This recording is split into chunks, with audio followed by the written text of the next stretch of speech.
Hey, peer mentor candidates. Hey. We are friends helping friends. You are friends helping friends. All right. Welcome to week 4 of your peer mentor training. I wanted to go over a little overview of what the next couple weeks are going to look like because you have TCAPS this week and next, and then spring break. And then we're back and we start back April 1st. So next couple weeks are going to be a little bit different for y'all, but what we're going to do is you're going to do week 4 this week where you'll have chapters 4 and 5 plus a couple excerpts from chapter 1. Week 5 will happen the second week of TCAPS, the week right before spring break, and that'll be chapters 6 and 7 and a couple excerpts from that chapter 1. And then you're going to have spring break off, and when we come back that week of April 1st, Get ready. get ready because that's basically your midterm assessment. We're going to see how you're doing. We're going to ask you all to come in during your lunches on Friday, and I'll have a little form that you can fill out so that I know what lunch you're coming in on. And we'll go through all of the activities that we've faced in the book and all of the scenarios and see if everything's making sense and how you're progressing. And then after we finish that week, we have 3 more weeks of some pretty serious topics, so we'll be ready to start those topics. Brace yourselves. The seriousness is coming. It'll be there. So that's how this is going to work over the next couple weeks. This week, you're reading chapters 4 and chapters 5. Chapter 4, you're talking about clarifying questions. What's clarifying questions? Well, clarifying questions are when you're actively listening to somebody, and you ask a quick little question that just maybe something you don't understand or you just want to make sure you're getting. So, just making sure that you're understanding. So, something like, so did that make you feel this way? Or so you were really excited about that. Just little questions that can clarify and confirm that you're hearing what the person is saying.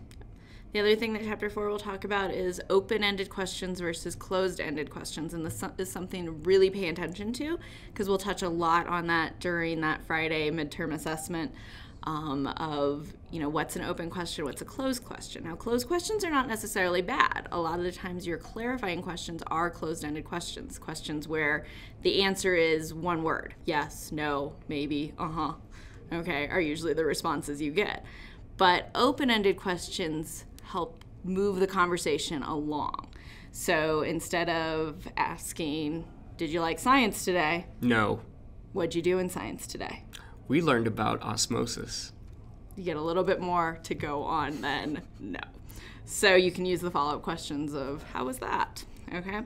Chapter 5. Yes. Chapter 5 is going to talk about assertiveness versus aggressiveness versus passiveness. And what I use to remember those 3 things is passiveness is basically having the attitude that I am not important, and so I'm going to be passive. Aggressiveness is you're not important, and so I'm going to be aggressive. And assertiveness is we're both important, and we're going to make sure that everything happens the way it's supposed to. So really important that you kind of understand that because in your peer mentor role, you might have to take on an assertive persona with some of your students that you're working with. Yeah. And the last thing that chapter 5 is going to talk about are I messages. So some of you might remember this from elementary school, but it's that not putting it on somebody else, but really reflecting how a situation made you feel as a way to respond.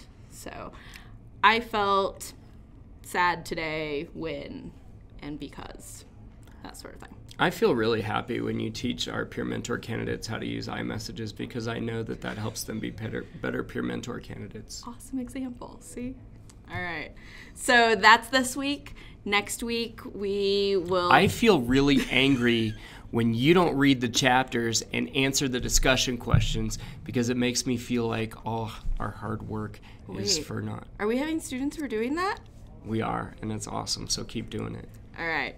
No, keep answering the questions. Yes, keep answering the questions. Don't keep not reading them. Okay. Don't not use double negatives to not keep reading. So we're loving reading your posts. Keep up the good work. We are keeping track of all of that and using that as part of your assessment as we're going forward. So please continue to put some passion and details into those responses. Next week we'll read a couple more chapters, then you get an awesome spring break, and we'll come back and have some fun one-on-one stuff, and then hit some pretty serious topics that I think a lot of you will be interested in. Yeah, we're looking forward to actually practicing these skills with you. So take advantage. We didn't make you buy the book, but we are posting those pages for you to read. Read them and look at the examples. Look at what they're trying to, to model for you, because that's what you'll be doing when we meet after spring break, is you'll be showing us, demonstrating kind of your understanding of that. So definitely take some time to read through that. All right. Have a good TCAP week, and we'll see you next week. Good luck, Warriors. We're all counting on you.